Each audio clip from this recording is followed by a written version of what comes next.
क्या आप परेशान हैं? क्या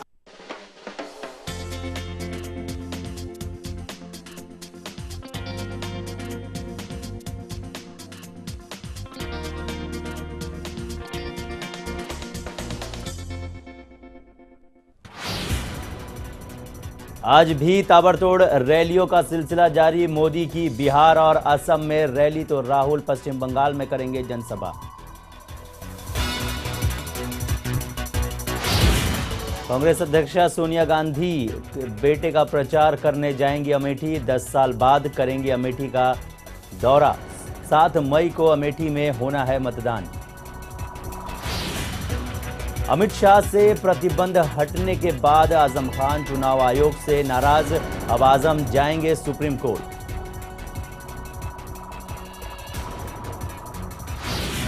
जलगांव में बीजेपी करवा रही नाबालिग बच्चों से चुनाव प्रचार। नाबालिग बच्चों को पैसे देकर हो रहा है चुनाव प्रचार।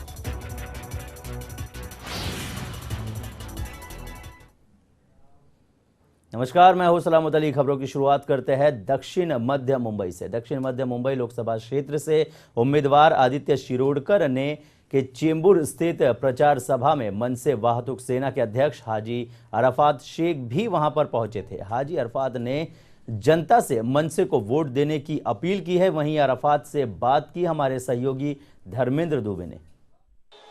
महाराष्ट्र वाहतुक सेना के अध्यक्ष और मनसे के उपाध्यक्ष हाजी अराफत शेख हमारे साथ मौजूद हैं। बहुत ही स्वागत है आपका। आपसे सबसे महत्वपूर्ण क्वेश्चन हमारा ये होगा कि कैसे देख रहे हैं महाराष्ट्र में मनसे की क्या भूमिका इस बार है? देखिए, मैं समझता हूँ मेरी पार्टी 9 साल मेरी पार्टी को हुई, 9वें साल शुरुआत हुई है। पहले जब हमने पार्टी की स्थापना जब हुई उसके बाद हमारे नगर सेवक जीत के आए, उसके बाद आमदार आए और इस टाइम हमें पूरा यकीन है कि महाराष्ट्र में हमारे जितने खासदार खड़े हैं वो सारे के सारे बड़े पैमाने के ऊपर महाराष्ट्र के अंदर एक नया इतिहास लेके आएंगे। हाजी भाई, एक सवाल इसलिए इम्पोर्टेंट है कि जिस तरीके से देखा गया था पिछली बार मनसे के जो उम्मीदवार थे या मनसे पार्टी की ओर से जीत कांग्रेस को हासिल हुई थी, क्या इस बार भी हम ये गणित देख सकते हैं? नहीं, वो जीत किसको हासिल होती है ये तो मैं बताना नहीं चाहूँगा। वो तो हम खड़े हैं कि उनको गिराने के लिए खड़े हैं। अब अगर उसमें उनकी कहीं जगह अगर जीत होती है तो कहीं जगह उनकी हार भी हो रही है। और मुझे लगता है कि मैं मेरे खासदारों को जिताने के लिए पूरे महाराष्ट्र भर प्रचार के लिए निकला हूँ। आज मैं चेंबूर विभाग में आया हूँ, माननीय राज साहब भी थे और हमने हमारे आदित्य शिरोडकर का प्रचार किया और उसमें मुझे यकीन है कि आदित्य शिरोडकर जीत के आएंगे। जीत के आना इसलिए चाहिए, देखिए अभी वो खासदार जो उनके सामने जो मुकाबले में जो खड़े गायकवाड़, आज उनकी उम्र देखिए 80-85 साल के खासदार बन रहे, कोई काम नहीं। आज तुम धारावी देखो, चेंबूर देखो, पीएल लोखंडे मार्ग देखो, घाटला विलेज देखो, देवनार कॉलोनी देखो, सारी जगह जैसी थी वैसी उन्होंने कोई काम नहीं किया। हमारा आदित्य शिरोडकर एक पढ़ा लिखा बच्चा है, यंग है और उसके पीछे माननीय राज ठाकरे साहब के विचार है और हमारे ऐसे लोग उनके साथ में सपोर्ट में रहेंगे।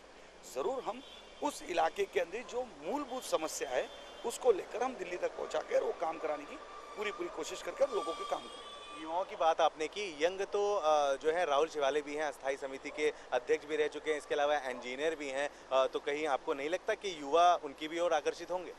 देखिए, मैं दूसरे की तो बात नहीं करूँगा, लेकिन मैं इतना ही कहूँगा कि आज वो नगर सेवक बने, स्टैंडिंग कमेटी चेयरमैन बने, इतनी सारी उन्होंने पोस्ट ली। उन्होंने अपने विभाग के लिए क्या किया? क्या उन्होंने ऐसी चीज़ नहीं की?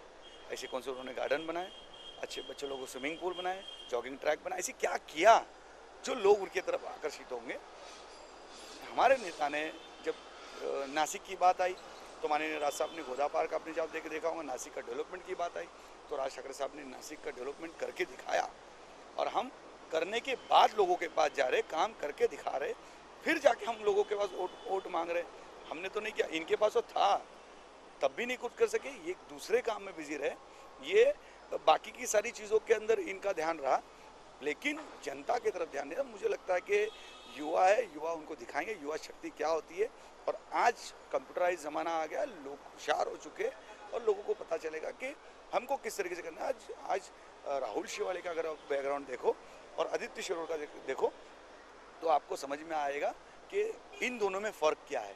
और ये मुंबई की चेंबूर की जनता को अच्छी तरीके से पता है कि ये युवा है जब जो जा रहा है, जिसके राज ठाकरे साहब के अंडर सीख के बड़ा हो रहा है, तो उसके ऊपर मुझे लगता है कि ज़्यादातर चेंबूर के जितने भी समाज के लोग हैं सभी लोग विश्वास रखेंगे, क्योंकि आज वही जहाँ के वहाँ चेंबूर पड़ा है। मैं चेंबूर का ही हूँ। मैंने जो आज 15 साल 20 साल पहले जो चेंबूर देखा था, मुझे लगता है चेंबूर में कोई चेंजिंग नहीं हुई। कल मेरी पीएल लोखंडे मार्ग में सभा हुई। पीएल लोखंडे मार्ग जैसा 15 साल पहले मैंने छोड़ा था वैसा का वैसा ही, जैसा कार्बन कॉपी, उसका ना कोई चेंजिंग नहीं। बाकी के नेता कर क्या रहे हैं यहाँ पे? अपनी स्कूलें बांध रहे, कोई अपने हॉल बनाने में लगा हुआ है, लोगों की कोई किसी को पड़ी नहीं है। पानी का प्रॉब्लम वहीं का वहाँ रुका हुआ है, रास्ते का प्रॉब्लम उधर वहीं के रुका है, ब्रिज की जैसे कि वैसे बंद पड़े हुए हैं, कुछ नहीं। हमारी जो ट्रेन जो 9 डब्बे की थी वही आज तक चलती आ रही है। कोई स्टेशन के अंदर सुधार नहीं है, कोई चीज़ में सुधार नहीं लगा है। मुझे लगता है कि ये सारे प्रश्न के सही तरीके से छीन के अपना हक लाने की कैपेसिटी हमारे आदित्य शिरोडकर में है। और मुझे जहाँ तक के उम्मीद है कि चेंबूर की समस्या सिर्फ आदित्य शिरोडकर ही सॉल्व कर सकते हैं, और उनके पीछे हम जैसे लोग हैं हम उनसे करवा के लेंगे। बिल्कुल, आप मनसे के दिग्गज नेता हैं, इसलिए ये सवाल भी मैं आपसे ज़रूर जानना चाहूँगा। अभी मंच पर राज ठाकरे साहब भी मौजूद थे। बार बार उन्होंने कहा मीडिया एक ही मुद्दा उठाती है कि आखिर मोदी को समर्थन क्यों दिया।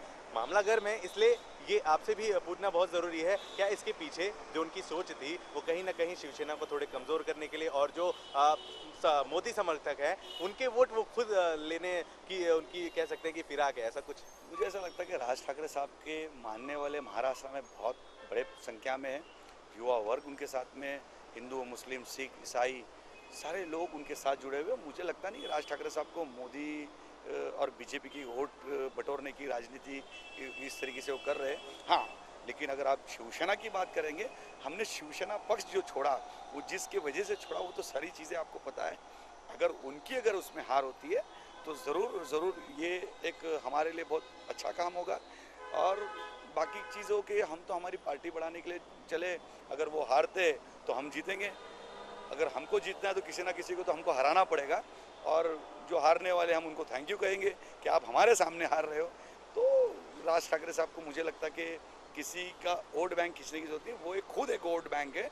आज जहाँ कहीं भी राज ठाकरे साहब जाते, आपको उनकी सभा, उनके लोग उनके पीछे उनकी फैन फॉलोइंग बड़े पैमाने पे दिखते हैं। महाराष्ट्र के किसी भी कोने में मुझे लगता है राज ठाकरे साहब जहाँ खड़े होते वहीं से लाइन शुरू होती है। ये मैं इतना कहना चाहूँगा इस जगह पर।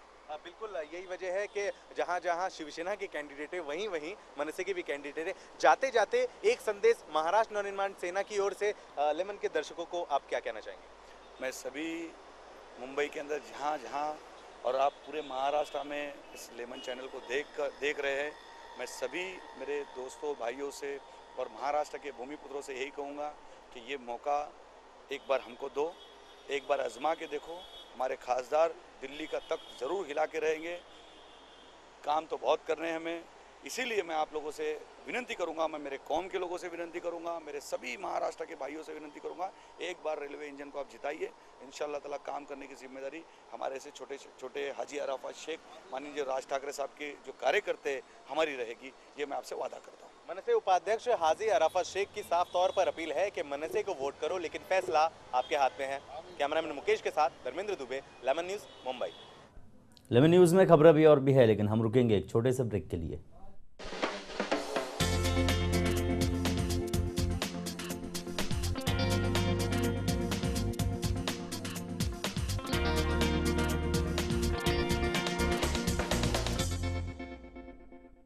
माझ्या शेतमालाला चांगला भाव मिळाला तो पवार साहेबांच्या कृषी धोरणामुळे, म्हणून आमचं मत राष्ट्रवादी काँग्रेस पक्षाला। राष्ट्रवादी काँग्रेस, प्रत्येक पाऊल प्रगतीकडे। जो परसेंटेज ऑफ वोटिंग है ये बम्पर माना जाता है। मरते किसान और सोते सरकार। नमस्कार, मैं प्रशांत आंग्रे और आप तमाम दर्शकों का स्वागत है लेमन प्राइम टाइम हर रात 9 बजे। माझी मुलगी सन्मानाने जन्माला आली, ते केवळ पवार साहेबांच्या महिला धोरणामुळे, म्हणून माझं मत राष्ट्रवादी काँग्रेस पक्षाला। राष्ट्रवादी काँग्रेस, प्रत्येक पाऊल प्रगतीकडे। क्या आप परेशान हैं? क्या आपको व्यापार में नहीं मिल रही है सफलता? क्या आपको मन मुताबिक नहीं मिल रही है नौकरी? क्यों आ रही है आपके भाग्य में रुकावट? क्यों आपका नहीं हो रहा है भाग्य उदय? वैवाहिक जीवन में किन ग्रहों की वजह से आती है समस्या? इन समस्याओं का करूंगा समाधान। सवाल आपके, जवाब मेरे, आपके अपने कार्यक्रम ग्रह राशि योग। ग्रह राशि योग शाम 6:30 बजे, सुबह 9:30 बजे लेमन न्यूज पर।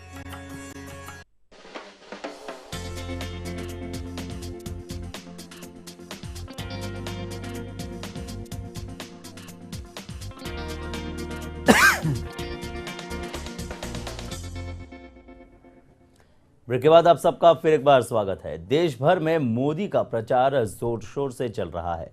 मोदी के नाम पर बीजेपी, आपको बता दें कि दूसरे उम्मीदवार भी चुनकर आने का इंतजाम हो रहा है। वहीं लेकिन जलगांव में नाबालिग मासूम मजबूर बच्चों को पैसे देकर उन्हें प्रचार में उतारा जा रहा है, जो कि बाल मजदूरी की तरह मामला आता है। वहीं जब बीजेपी नेता गोपीनाथ मुंडे से इस बारे में पूछा गया तो उन्होंने पल्ला ही झाड़ लिया।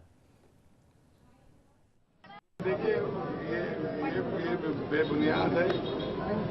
बीजेपी ऐसे कोई कम उम्र के लड़के को पैसा देकर काम में नहीं लगा। लेकिन ऐसे मैं कुछ नहीं, किसी पर आरोप नहीं करना चाहता और आप पर भी आरोप नहीं करना चाहता।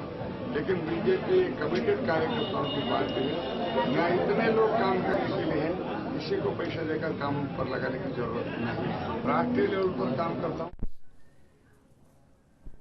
लोकसभा चुनाव अपने आखिरी चरण पर पहुंचने वाला है और सभी राजनीतिक पार्टियां अपनी तरफ से हर तबके के लोगों को रिझाने में लगी हुई है।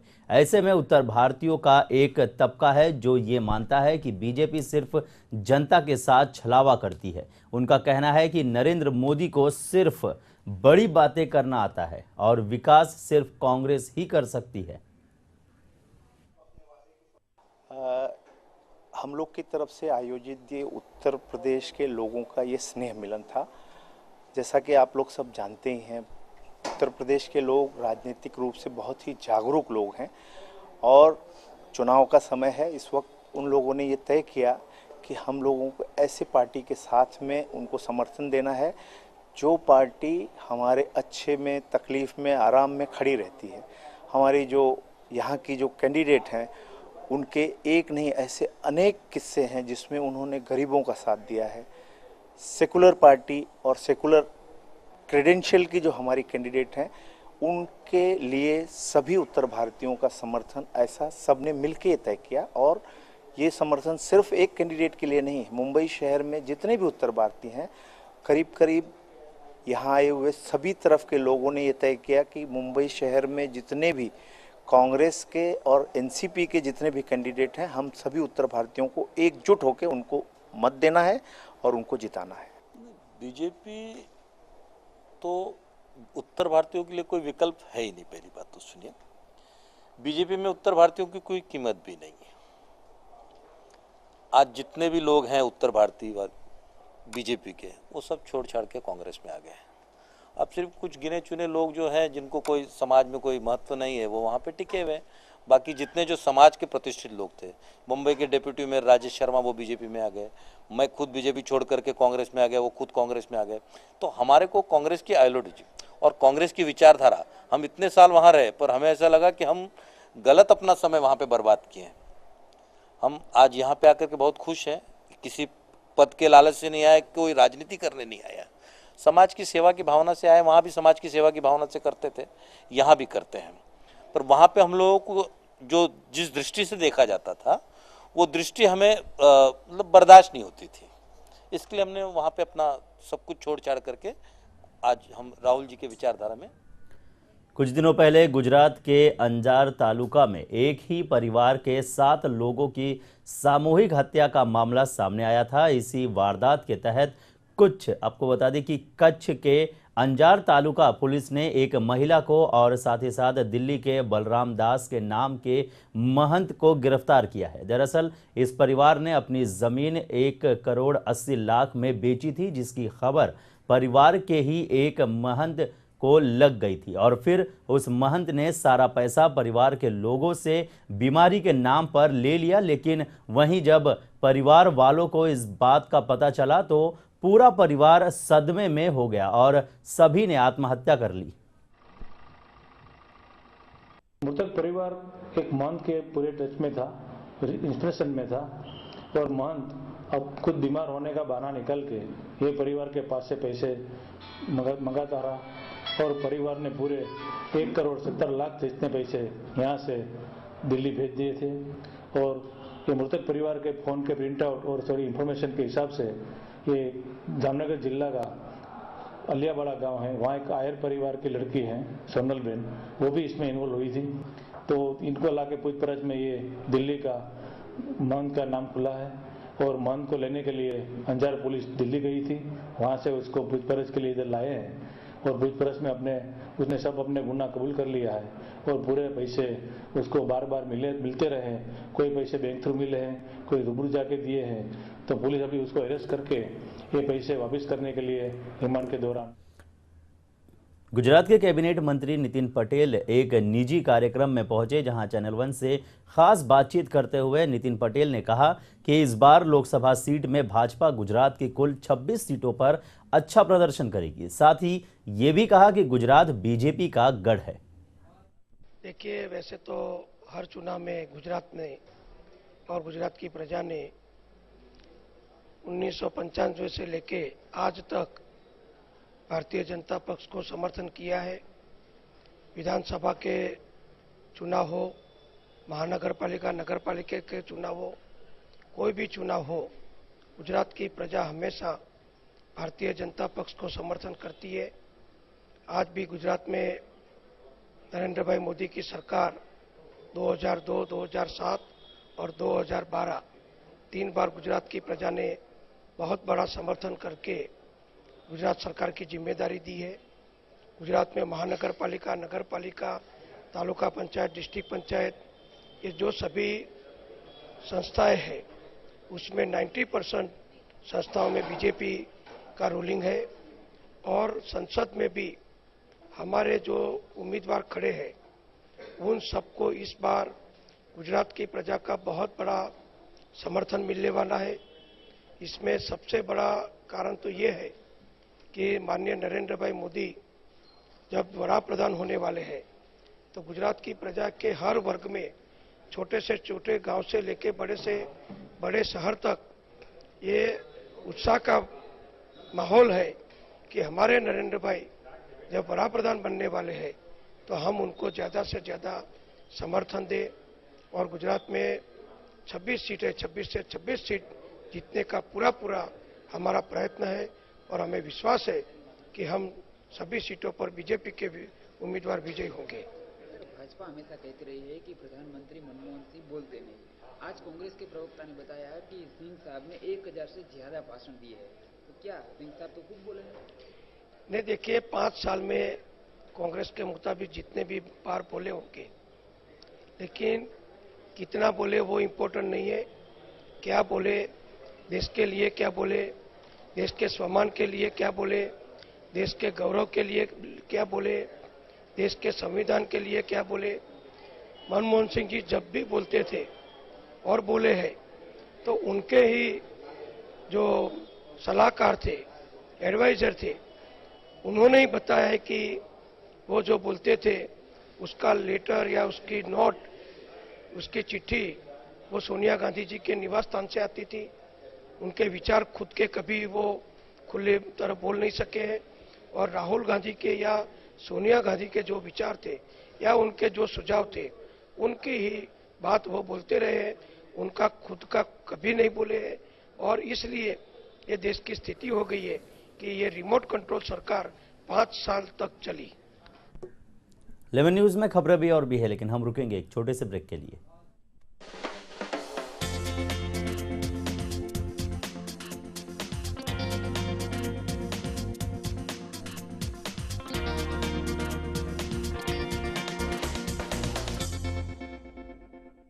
ज्येष्ठ नागरिकांना समाजात सन्मान मिळाला तो पवार साहेबांच्या धोरणामुळे, म्हणून माझे मत राष्ट्रवादी काँग्रेस पक्षाला.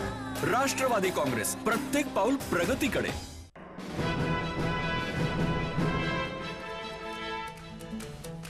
आज विचार केला पाहिजे सोशल इन्फ्रास्ट्रक्चरचा. उत्तम शिक्षण दिलं की माणसं तयार होतात. आता वेळ आलेली आहे हातामध्ये भगवा घेऊन पाऊल पुढे टाकायचं. 100 दिवसात महागाई कमी करू म्हणून केंद्राचं सरकार सत्तेवर आलं. केली महागाई कमी. गावामध्ये माहितीचा आवाज उंच आहे. पूर्णतः जनसागर ठिकठिकाणी वाटण्याच्या गोष्टी मराठी माणसाबद्दल बोलत होते. काय करून ठेवलंय ते?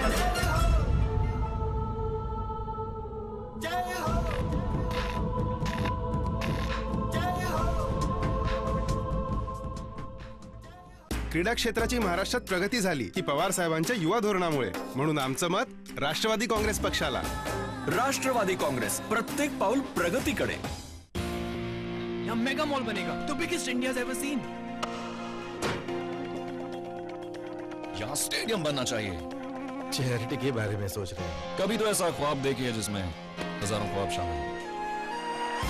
GR एंटरप्राइजेस के इंटरनेशनल स्टेडियम ने इस शहर के लोगों में गर्व की भावना उस कल्चर को अद्भुत बढ़ावा दिया है. GR enterprises shares have reached N all time high.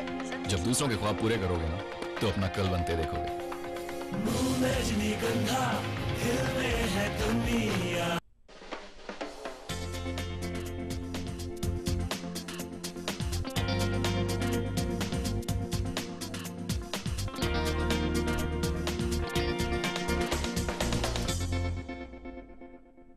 Break के बाद आप सबका फिर एक बार स्वागत है। मनसे विधायक राम कदम अपने धार्मिक आस्था के कारण जनता में काफ़ी प्रसिद्ध है, जिससे उन्हें डैशिंग विधायक के रूप में भी जाना जाता है। वहीं आस्था के रूप में जनता के दर्शन के लिए राम कदम ने श्रीलंका से भगवान बुद्ध की अस्थियां मंगाई है। अक्सर आपने नेताओं को राजनीति से जुड़ा हुआ देखा होगा, लेकिन हमारे साथ एक ऐसा नेता मौजूद है जो राजनीति से जुड़ा होने के साथ साथ धर्म से जुड़ा नजर आता है। अपने क्षेत्र के लोगों को धर्म से जुड़ी हर बात बताता है, स्वयं उसमें शिरकत करता है, और ऐसे नेता यानी कि विधायक राम कदम जी हमारे साथ मौजूद है। इस बार उन्होंने अपने क्षेत्र के लोगों के लिए उन्होंने गौतम बुद्ध जी की अस्थियों के दर्शन की व्यवस्था की है। जानेंगे सर, नई पहल, अनूठा काम क्या है अपने क्षेत्र के लोगों के लिए? इसके पीछे प्रयास इतना ही था कि तथाकथित भगवान गौतम बुद्ध जिन्होंने जीवन में सब कुछ प्राप्त होने के बाद एक ऐसे राजा के घर में उनका जन्म हुआ था। मैं यदि ये कहूँ कि सोने के चम्मच से उनकी माँ उन्हें दूध पिलाती, ये यदि मैं कहता हूँ तो उसमें कुछ गलत नहीं होगा। पर इतनी अमीरी के बाद भी उन्हें विरक्ति का भाव आया, और जीवन में विरक्ति का भाव, सुखों का त्याग, इच्छाओं का त्याग, यही आनंद की शुरुआत है। और वो गौतम बुद्ध जी ने उस मार्ग से वो चले और लाखों लोगों को मार्ग दिखाया। तो मैं चाह रहा था कि मेरे विभाग के अंदर जो लोग हैं उनको भी उनकी अस्थियों के दर्शन हो। ये सबसे पवित्र माना गया है। इस माध्यम से बाकी भी लोगों को प्रेरणा मिले, उनके दर्शन हो, यही केवल भाव है। आप अपने क्षेत्र में भजन कीर्तनकार आमदार के नाम से भी जाने जाते हैं। आप स्वयं इस तरह की गतिविधियों में स्वयं शिरकत होते हैं, जनता के साथ जुड़ते हैं। जनता का किस तरह से रिएक्शन है, क्या कहना था जनता का, क्या मांग थी, आपने स्वयं पहल की इस चीज़ के लिए? नहीं, ये मैंने स्वयं पहल की। धर्म देखो, धर्म क्या है? धर्म जीवन जीने की कला है। कोई धर्म बुरा नहीं, सारे धर्म अच्छे हैं। मैं उत्तम कीर्तन करता हूँ, भागवत कथा कहता हूँ, उसके संग संग मैं कुरान शरीफ और हदीस के बारे में भी अच्छे से जानता हूँ, नमाज अदा कर सकता हूँ मैं। तो हर धर्म अच्छा है, हर धर्म जीवन जीने की कला है। केवल हम उस बात को किस प्रकार से लेते हैं, इसके ऊपर बहुत बड़ी बात मानी गई है। अंतिम सवाल चल रहे थे, राजनीति से जुड़ा है। गौतम बुद्ध जी ने अपने सुखों का त्याग किया, तमाम राजपाट होने के बावजूद भी वे उन्होंने लोगों के लिए अपनी ज़िंदगी बिताते हुए नजर आए। राजनीतिक जीवन में देखा जाता है कि जो लोग अब रिटायरमेंट होने का लगभग समय आता है, लेकिन वो सुखों का त्याग नहीं करते, वे बरकरार राजनीति में बरकरार रहते हैं, घोटालों में लिप्त पा जाते हैं। ऐसे नेताओं के लिए आप क्या कहेंगे? चुनाव नज़दीक है, मुंबई में भी चुनाव होने वाला है, आप स्वयं एक नेता है राजनीतिक एंगल से। भगवान उनकी रक्षा करें। यहाँ पर मौजूद थे। राम कदम जी तमाम तरह की बातें की, लेकिन बहरहाल इस पहल से इनके जो क्षेत्र के लोग साथ ही साथ में एक नई पहल आने वाले कुछ दिनों के लिए इन्हें तो जरूर याद रखेगा। Ravishankar Sharma, lemon news, Mumbai. चलिए आगे बढ़ते हैं। महाड़ा के बहुप्रतीक्षित लॉटरी कुछ समय के लिए रुक गई है। जी हां, चुनाव आयोग द्वारा महाड़ा को पत्र लिखने के बाद इसे फिलहाल रोक दिया गया है। चुनाव आयोग द्वारा लॉटरी पर स्पष्टीकरण मांगने की वजह से लॉटरी रोकनी पड़ी है। महाड़ा जल्द ही चुनाव आयोग को पत्र लिखकर परमिशन लेने की तैयारी कर रही है। आपको बता दें कि महाड़ा, मुंबई और कोंकण के 2681 घरों की लॉटरी के लिए लोगों से 15 अप्रैल से आवेदन मांगने वाली थी।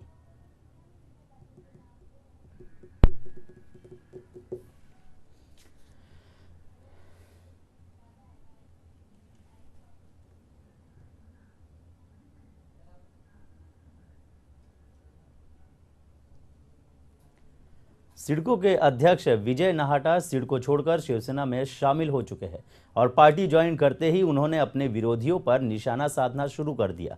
नाहटा ने एनसीपी के कोटे के नवी मुंबई के पालक मंत्री गणेश नायक पर आरोप लगाया है कि नायक ने पैसे देकर वोट मैनेज किए हैं। नाहटा का आरोप है कि ठेकेदारी के नाम पर के काम के लिए मिलने वाले पैसों का इस्तेमाल इलेक्शन में किया जा रहा है। हालांकि गणेश नाइक ने नाहटा के इन तमाम आरोपों से इनकार किया है और कहा है कि ये सब राजनीति से प्रेरित होकर किया जा रहा है। सामने देखिए, बात ऐसी कौन सा फंड बिंड की बात कर रहे हैं नहीं मुझे मालूम नहीं।